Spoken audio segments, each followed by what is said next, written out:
नमस्कार। Last video में अपन ने कोवलेंट बॉन्ड के हाइब्रिडाइसिस के बारे में स्टडी किया था। अब इस वीडियो में कोऑर्डिनेशन जो बॉन्ड है या कोऑर्डिनेशन जो कॉम्प्लेक्सेस है,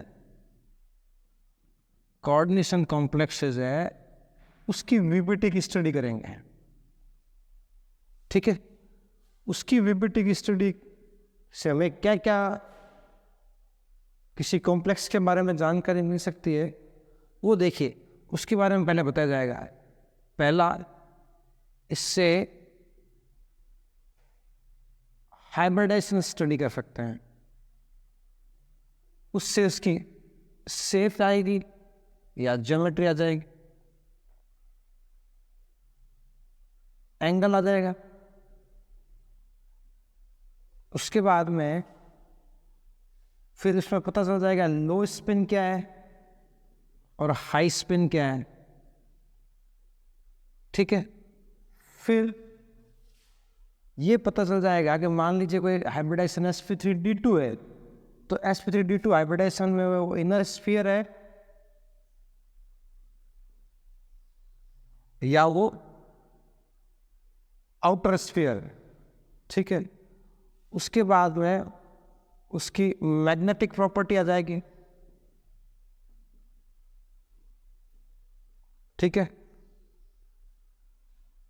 उसके बाद में इसी में वो कलर कंपाउंड है, वो कलर्ड है या कलरलेस है,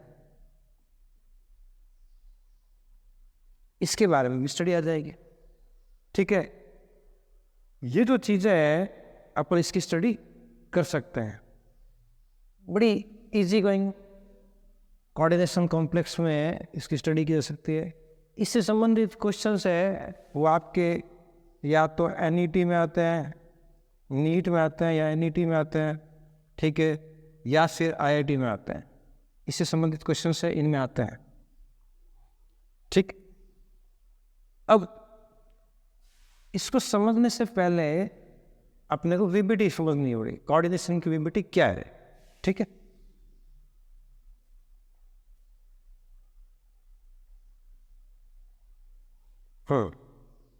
कोऑर्डिनेशन में जो वीबीटी की थ्योरी है वो दी गई है पॉलिंग और स्लेटर के द्वारा।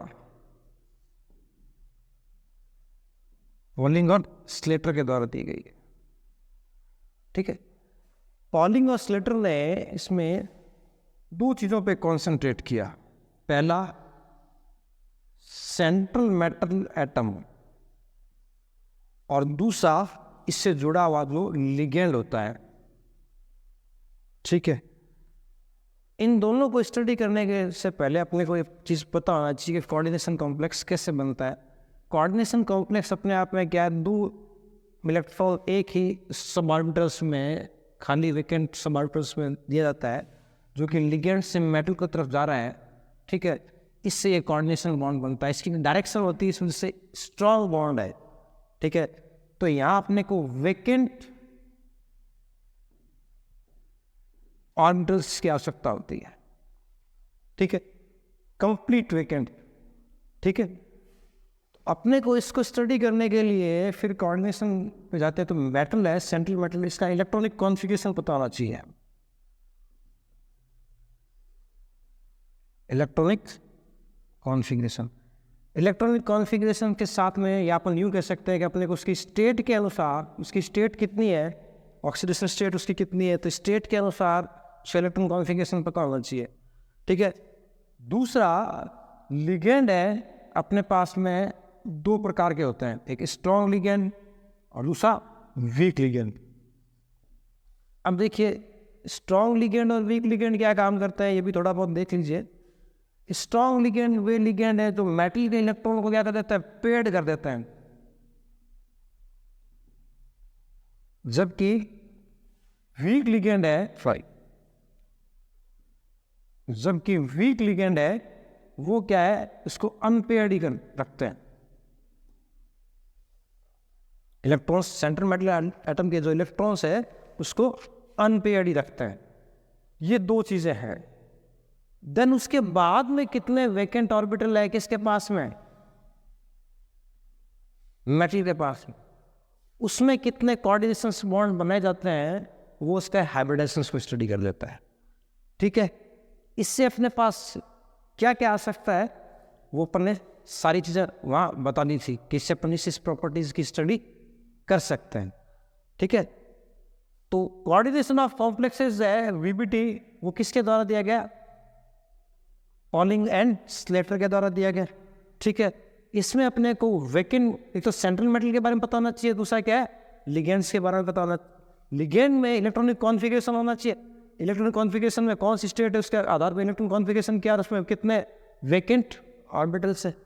ठीक है, और दूसरा इसी का जो दूसरा पोर्शन है इसके अंदर जो लिगेंड है वो स्ट्रॉन्ग है या वीक है। अगर स्ट्रॉन्ग लिगेंड है तो वो पेयर कर देगा, कहाँ तक करेगा, और T2 तक पेयर करेगा। और बाद में अपन एक और ऐसा वीडियो बना लेंगे जिसमें क्या T2G और UG क्या बता लेंगे। ठीक है, ठीक है, और वीक में क्या है वो अनपेयर्ड ही रखता है। इसके बेसिस पे अपन क्या है किसी भी कंडीशंस के या कॉम्प्लेक्सेस के जो है मॉलिक्यूल्स के वो या आयंस है उसका अपन हाइब्रिडाइजेशन स्टडी कर सकते हैं। जैसे अपन इसका एग्जाम्पल लेते हैं।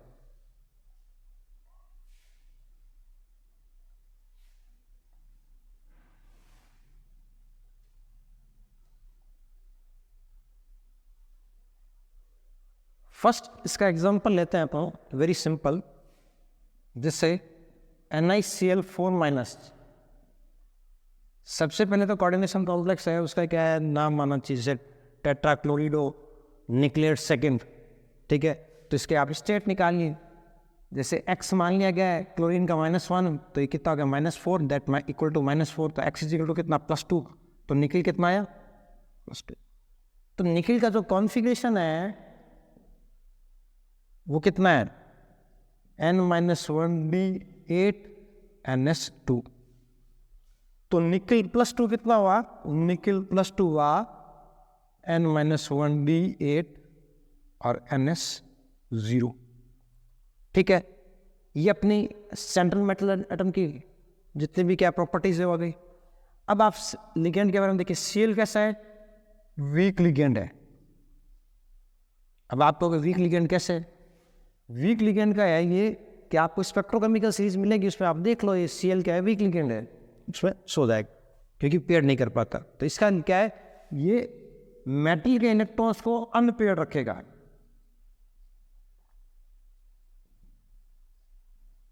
पेयर नहीं कर पाएगा। अब अपन चलता है इसमें,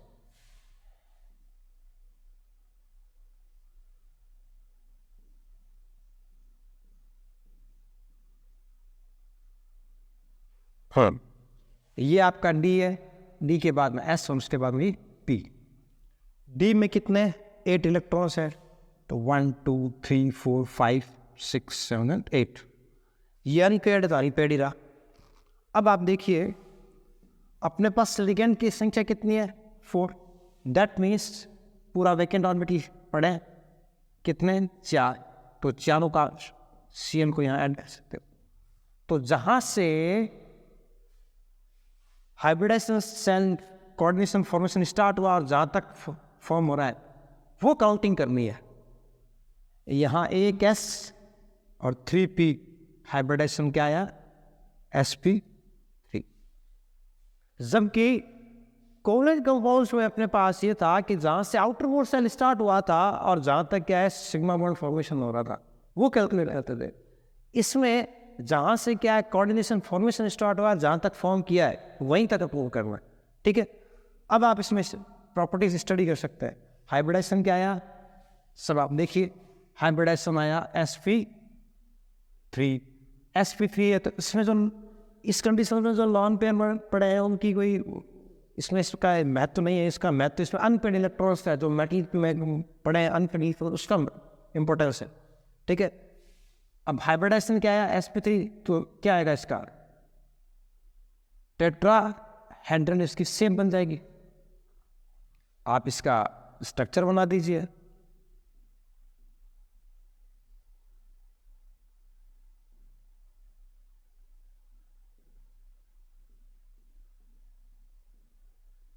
एंगल कितना है 109 डिग्री 28। ठीक, फिर डी इसमें काम ही नहीं आया तो अपन ने बता ही नहीं सकते कि इनर स्फीयर है या आउटर स्फीयर है, लेकिन अपने को ये पता है कि इसमें अनपेड इलेक्ट्रॉन कितना है, 2 है। तो यहाँ मैग्नेटिक प्रॉपर्टी की बात करें अपन,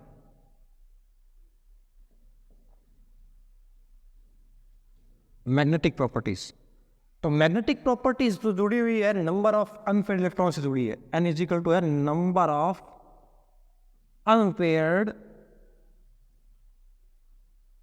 इलेक्ट्रॉन्स इन मेटल या सेंट्रल मेटल, ठीक है। एन बराबर कितना आया है, 2। अनपेयर्ड 2 है, दैट मीन्स ये पैरामैग्नेटिक है।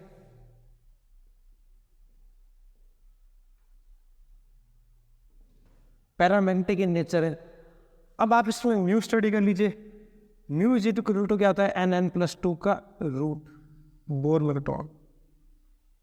मैग्नेटिक प्रॉपर्टी क्या है, म्यू से स्टडी की जाती है। क्या आया, n is equal to n+2, n+2 का बोर मैग्नेट्रॉन। इसको जरा हल्का सा थोड़ा और देख लीजिए पहले इधर, उसके बाद और स्टडी कर लेंगे। पहले आप इसको एक बार स्टडी कर लीजिए। मान लीजिए किसी में n इज इक्वल टू 1 आया तो म्यू इज इक्वल टू होता है 1.7 बोर मैग्नेट्रॉन। शॉर्ट में देख लीजिए। n इक्वल टू अगर 2 आया तो म्यू इज इक्वल टू कितना आएगा, 2.8 बोर मैग्नेट्रॉन। मान लीजिए n इज इक्वल टू 3 आया तो कितना आया, 3.9।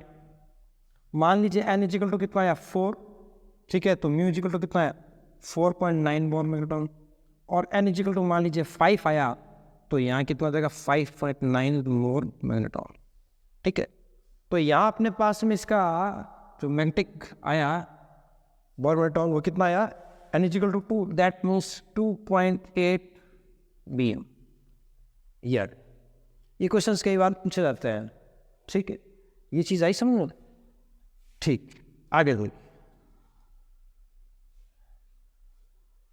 अब इसमें अगला आ सकता है कलर। कलर क्या है, नंबर ऑफ अनपेयर्ड इलेक्ट्रॉन पर डिपेंड करता है। इसमें अपने पास पता है नंबर ऑफ अनपेयर्ड इलेक्ट्रॉन है, number of unpaired electron present, electron present है तो इसका मतलब क्या है, कंपाउंड कैसा हो जाएगा, ये कॉम्प्लेक्स कैसा हो जाएगा, ये कॉम्प्लेक्स हो जाएगा कलर्ड, कुछ ना कुछ कलर शो करेगा। इस प्रकार इसकी जितने भी स्टडीज है वो चलती है, ठीक है। अब इसमें क्या है, सीएल के बारे में देख लीजिए।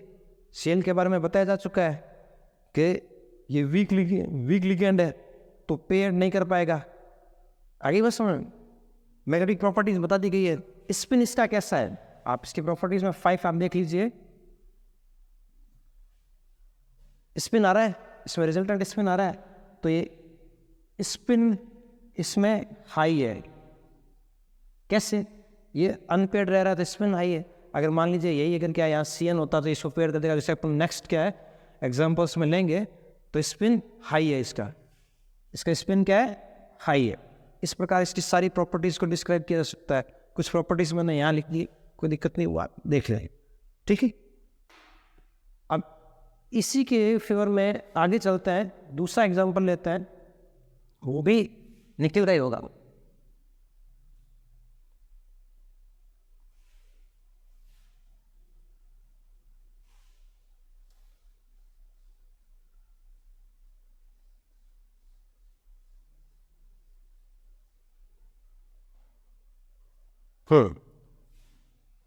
अगला एग्जांपल लेते हैं NiCN4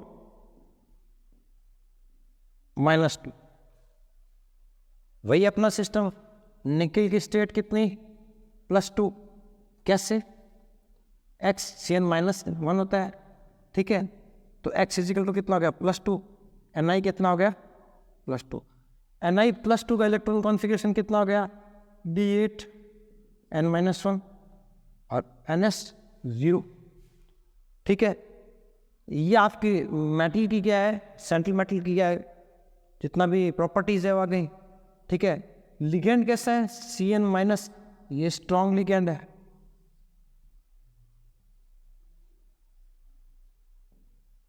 ठीक है। अब आप इसको नोट करें कि यहाँ पर इसका डायग्रामेटिक्स बना लेते हैं। डीक ये आपका डी, ये आपका एस और ये आपका पी। ठीक है, अब D8 है और ये इसको पेयर कर देगा। नॉर्मल कंडीशन में D8 इलेक्ट्रॉनिक कॉन्फ़िगरेशन ये है, लेकिन चूंकि CN क्या स्ट्रॉन्ग लिगेंड है तो ये इसको पेयर कर देगा, तो ये यहाँ से इसको यहाँ पेयर कर दिया गया है। अब कितने लिगेंड्स की संख्या है? 4 लिगेंड है। आप इसको लिख सकते हैं लिगेंड्स, नंबर ऑफ लिगेंड्स, ध्यान में रहेगा 4। तो अपने को वेकेंट ऑर्बिटल पे कितने चाहिए? 4 चाहिए। तो अपने पास ये 1 2 3 4, CN minus CN minus CN minus and CN1। तो जहाँ से कोऑर्डिनेशन फॉर्मेशन हुआ और जहाँ तक फॉर्म किया गया है 1s नहीं sorry 1s and 2p hybridisation आया DsP2। ठीक है, अब DsP2 हाइब्रिडेशन आया तो अब अपनी इसकी प्रॉपर्टीज स्टडी कर सकते हैं। DsP2 हाइब्रिडेशन में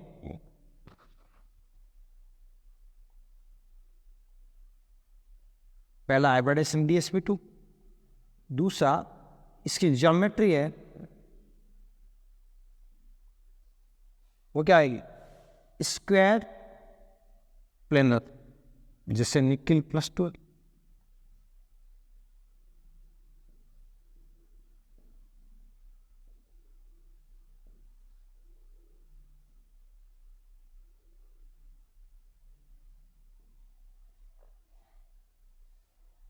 एंगल कितना आएगा? 90 डिग्री। ठीक है, आगे की प्रॉपर्टी थी, लिगेंड कैसा है?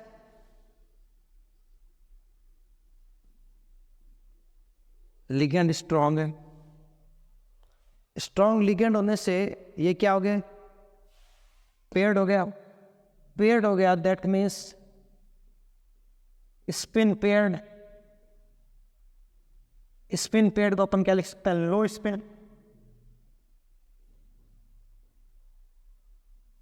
ठीक है, उसके बाद देखिए n is equal to 0 that means diamagnetic in nature. कैसे? मैग्नेटिक प्रॉपर्टी शो ही नहीं करेगा, तो म्यू इजिकल टू भी कितना हो जाएगा? 0। ठीक है, ये प्रॉपर्टीज देखिए। अब n इजिकल टू 0 है that means number of unpredictable 0 है, तो कलर भी क्या आएगा? Colour less. ठीक है ना, तो एक कलर लेस कंपोनेंट होगा। ठीक है, ये चीजें अपने समझ में आ गई। तो इस प्रकार अपन काफी इसको स्टडी कर सकते हैं। इसके अलावा 2-3 चीजें हैं जो अपन बाद में CFT में पढ़ेंगे, इसमें वो भी इसको साथ में ले लेंगे। ठीक है, तो ये आपका सेकंड एग्जांपल हुआ। थर्ड एग्जांपल इसमें देखिए,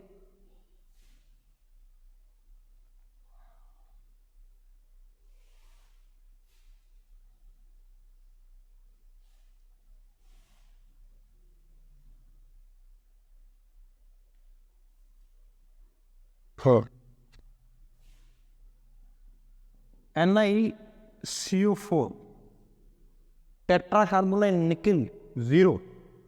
इसमें निकिल की जो स्टेट है वो 0 है। इलेक्ट्रॉनिक कॉन्फ़िगरेशन हो गया N-1 D8 एंड NS2। ठीक है, ये इसका सेंट्रल मेटल का एक इलेक्ट्रॉनिक कॉन्फ़िगरेशन और उसकी स्टेट कॉन्फ़िगरेशन। अब CO कैसा है? स्ट्रॉन्ग लिगेंड है। स्ट्रॉन्ग लिगेंड है तो वो क्या नहीं कर पाएगा?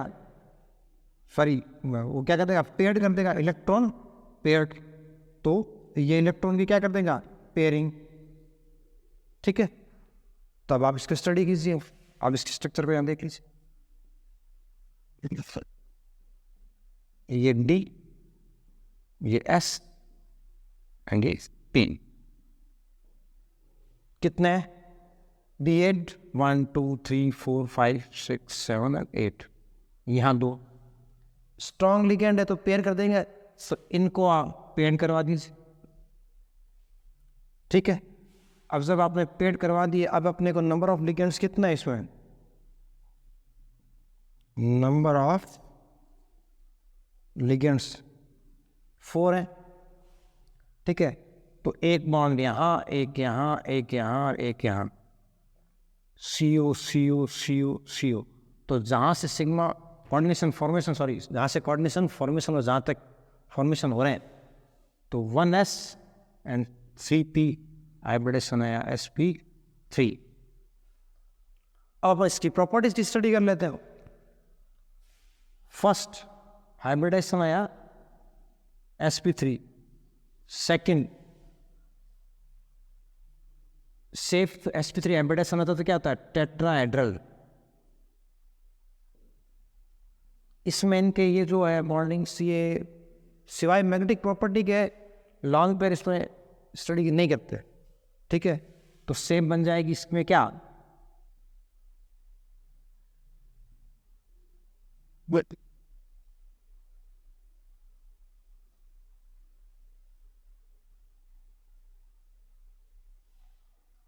टेट्राहेड्रल एंगल 10920, ये आपका एंगल 109 डिग्री 28। ठीक, 4 अपन इसमें ये देख सकते हैं, लिगेंड कैसा है? लिगेंड है स्ट्रॉन्ग। अब मान लीजिए लिगेंड, जैसे स्ट्रॉन्ग लिगेंड आया तो इसने क्या कर दिया? इलेक्ट्रॉनों को, मेटल सेंट्रल मैटर के इलेक्ट्रॉनों को इसने क्या कर दिया? इलेक्ट्रॉन्स पेयर्ड हो गए। अब इलेक्ट्रॉन्स पेयर्ड हुए, that means n is equal to कितना हो गया? 0। तो मैग्नेटिक प्रॉपर्टी क्या आ जाएगी? ये डायमैग्नेटिक हो गया। फिर म्यू इक्वल टू क्या आएगा? 0। क्यों? फॉर्मूला होता है म्यू इक्वल टू n+2 का रूट, तो 0 तो 0। फिर 7, कलर की बात करो तो ये सारे क्या पेयर्ड है? ठीक है, पेयर्ड है, इलेक्ट्रॉन पेयर्ड है। वापस वही बात, इलेक्ट्रॉन पेयर्ड है, तो इलेक्ट्रॉन पेयर्ड होने से इसमें क्या आएगा? ये कलर लेस हो जाएगा। ठीक है, कई बार इसका इनर स्फीयर और आउटर स्फीयर से भी देखा जाता है, तो अपन बाद में स्टडी करेंगे, इसका एक एग्जांपल और लेंगे अभी। लेकिन अभी अपन ने निकिल के कंपोनेंट लिए थे, तो निकिल एक सेंट्रल मैटर होते हुए भी डिफरेंट टाइप्स के क्या हाइब्रिडेशंस को शो कर सकता है। तो ये इसकी ऑक्सीडेशन स्टेट और साथ में इसके लिगेंड्स पे डिपेंड कर रहा है। ठीक है, अगला एक कंपोनेंट देखिए,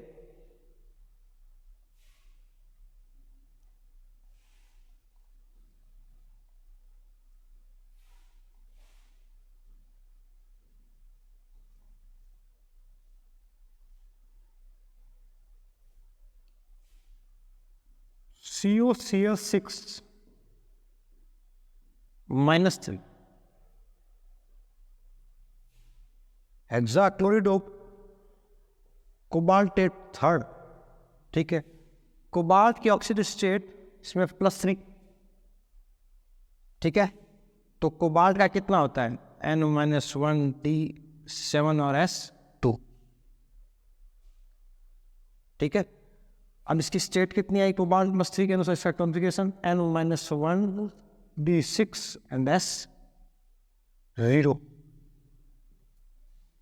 ठीक, Cl कैसा है?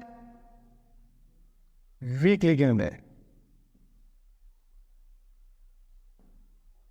ठीक है, वीक लिगेंड है। वीक लिगेंड है तो इलेक्ट्रॉन को क्या नहीं कर पाएगा? ये अनपेयर्ड ही रहेंगे इलेक्ट्रॉन इसके सेंट्रल मेटल एटम के।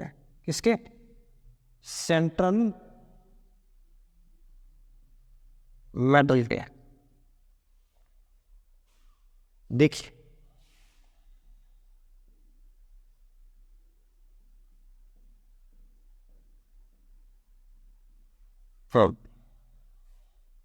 ये आपका डी, ये एस और ये पी, ठीक है। तो 1 2 3 4 5 6, ठीक है, 6 6, ठीक है। एक ये, अब आप देखिए ये इसको पेड़ नहीं कर पाएगा, तो उन परिस्थितियों में आगे फर्दर क्या है, डी स्टार्ट हो जाएगा, ठीक है। तो अब देख कितने लिगेंड्स हैं, लिगेंड्स की संख्या कितनी है, नंबर ऑफ लिगेंड की आप लिख लीजिए, नंबर ऑफ लिगेंड 6, तो अपने को 6 वैकेंट चाहिए, तो 1 2 3 4 5 and 6, Cl Cl Cl Cl Cl Cl। तो जहां से शुरू हुए और जहां तक एक S 3 P और 2 D हाइब्रिडेशन आया sp3d2। अब यहां से भी ये पेड़ हो सकते थे, यहाँ काम में आ सकते थे, लेकिन अंदर अंदर ये इनर स्फीयर है, बट ये क्या है, आउटर स्फीयर है, तो ये आउटर स्फीयर के काम आए। हाइब्रिडेशन क्या आएगा, पहला इसकी प्रॉपर्टीज के दिखाओ, sp3d2 हाइब्रिडेशन sp3d2 आया, तो शेप ऑक्ट्राइडल, ठीक है। ऑक्ट्राइडल में शेप कैसे बने,